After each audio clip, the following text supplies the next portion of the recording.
So మొత్తానికి హైదరాబాద్లో అందాల భామల పోటీలు స్టార్ట్ అయినాయి. అదేనండి ప్రపంచ సుందరి పోటీలు, మిస్ వరల్డ్ పోటీలు ఇవి స్టార్ట్ అయినాయి. ఇప్పుడు ఇండియా పాకిస్తాన్ మధ్యలో ఉన్న పరిస్థితుల నేపథ్యంలో చాలా కట్టుదిట్టమైన భద్రత మధ్య ఈ పోటీల్ని తెలంగాణ పోలీసులు స్టార్ట్ చేయించారు. అట్లనే ఈ పార్టిసిపెంట్స్ ఆల్మోస్ట్ 110 దేశాల నుంచి పార్టిసిపెంట్స్ ఈ పోటీలో పాల్గొనడానికి ఇక్కడికి వచ్చారు.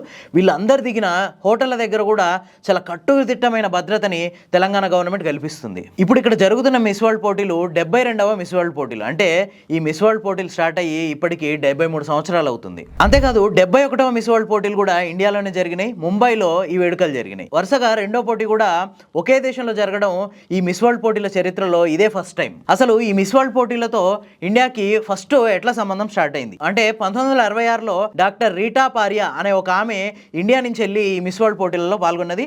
ఆ ఇయర్ ఆమె టైటిల్ని కూడా గెలుచుకుంది. దీంతో మనకు మిస్ వరల్డ్ పోటీలతో ఒక మంచి సంబంధం స్టార్ట్ అయింది. ఇప్పటి వరకు ఇండియా మొత్తం 6 సార్లు ఈ మిస్ వరల్డ్ టైటిల్ అని గెలుచుకుంది. మనతో పాటు వెనిజులా కూడా 6 సార్లు ఈ మిస్ వరల్డ్ టైటిల్ అని గెలుచుకుంది. నెక్స్ట్ మన తర్వాత యూకే అండ్ అమెరికా ఇవి కూడా 5 సార్లు ఈ మిస్ వరల్డ్ టైటిల్ అని గెలుచుకున్నాయి. దక్షిణాఫ్రికా 3 సార్లు మిస్ వరల్డ్ టైటిల్ అని గెలుచుకుంది. ఈ ఇయర్ అంటే 72వ మిస్ వరల్డ్ పోటీల్లో ఇండియా నుంచి రాజస్థాన్ కి చెందిన నందిని గుప్తా అనే ఒక ఆమె ఈ మిస్ వరల్డ్ పోటీల్లో పాల్గొంటుంది. అఫీషియల్ గా మే 10న హైదరాబాద్ లో ఉన్న గచ్చిబౌలి స్టేడియంలో ఈ పోటీలు ప్రారంభం అవుతున్నా జస్ట్ ఓన్లీ కొన్ని సాంస్కృతిక కార్యక్రమాలతో పాటు ఈ మిస్ వరల్డ్ పోటీల్లో పాల్గొనే పార్టిసిపెంట్ల పరిచయంతో ఈ ప్రోగ్రామ్ ముగుస్తుంది. ఆ తర్వాత మే 12వ తారీఖు నుంచి 18వ తారీఖు దాకా ఈ మిస్ వరల్డ్ పోటీల్లో పాల్గొన్న పార్టిసిపేట్స్ అంతా తెలంగాణ వ్యాప్తంగా మొత్తం చాలా ప్రదేశాల్లో తిరుగుతారు. అందులో ఫస్ట్ హైదరాబాద్ లో ఉన్న బుద్ధవనం, అట్లాగే చార్మినార్, లార్డ్ బజారు, కుతుబ్ షాహీ టూమ్స్ ఇట్లాంటివన్నీ తిరిగి ఆ తర్వాత వరంగల్ ఫోర్ట్ కి వెళ్తారు. అక్కడ ఒక రోజు ఉండి తర్వాత పోచంపల్లి ఈ హ్యాండ్లూమ్ విలేజ్ ఉంది కదా అక్కడికి వెళ్ళి అక్కడ ఒక రోజు ఉండి 18th నైట్ కి హైదరాబాద్ కు వస్తారు. ఆ తర్వాత ఒక 2 రోజులు రెస్ట్ తీసుకుంటారు.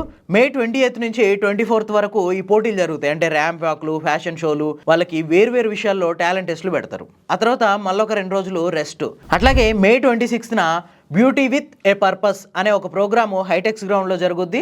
అదే రోజు హైటెక్స్ గ్రౌండ్లోనే తెలంగాణ ఫుడ్ ఫెస్టివల్ ఉంటుంది. ఇక గ్రాండ్ ఫినాలే వచ్చేసి మే 31వ తారీఖున హైటెక్స్ గ్రౌండ్స్లోనే జరుగుద్ది.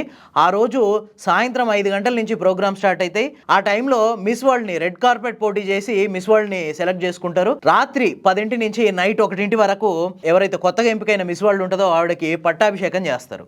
ఆ తర్వాత 2 రోజులకే తెలంగాణ ఆవిర్భావ దినోత్సవం ఉంది జూన్ 2వ తారీఖు. ఆ రోజు యాక్చువల్గా రాజ్భవన్ లో గవర్నర్ అండ్ సీఎం తో కలిసి ఈ కొత్తగా ఎంపికైన ఈ మిస్ వరల్డ్ ఉంటుంది కదా ఆమెతో పాటు ఇంకో 4 టైటిల్స్ ఉంటాయి. వాటిని గెలుచుకున్న వాళ్ళందరికీ యాక్చువల్గా ఆ రోజు టీవీని ఇవ్వాలని అనుకున్నారు. బట్ ఇప్పుడు ఇండియా పాకిస్తాన్ మధ్యలో ఉద్రిక్తతల నేపథ్యంలో ఆ ప్రోగ్రామ్ ని క్యాన్సిల్ చేసేసారు. ఈ పోటీలు కనుక మనం చూడాలనుకుంటే తెలంగాణ టూరిజం వాళ్ళు ఒక పోటీ పెట్టారు. అదేంటంటే ఆన్లైన్ రిజిస్ట్రేషన్ పోటీ. ఏం లేదు, జస్ట్ మీరు ఆన్లైన్లో రిజిస్ట్రేషన్ చేసుకోవడమే. ఇందులో నుంచి కొద్ది మందిని వాళ్ళు సెలెక్ట్ చేసి మీకు ఫ్రీ పాస్లు ఇస్తారు. ఈ ఫ్రీ పాస్లు తీసుకుని కనుక మీరు వెళ్తే ఆ ప్రోగ్రామ్ ని చూడడానికి వీలుంటుంది. సో ఈ మిస్ వరల్డ్ పోటీల గురించి రోజు ఏం జరుగుతుంది, వీళ్ళు ఎక్కడెక్కడ తిరుగుతారు, ఏమేం చేస్తారు, ఇట్లాంటి ముచ్చట్లు కనుక మీరు తెలుసుకోవాలనుకుంటే మా 4th Estate ఛానల్ని సబ్స్క్రైబ్ చేసుకోండి.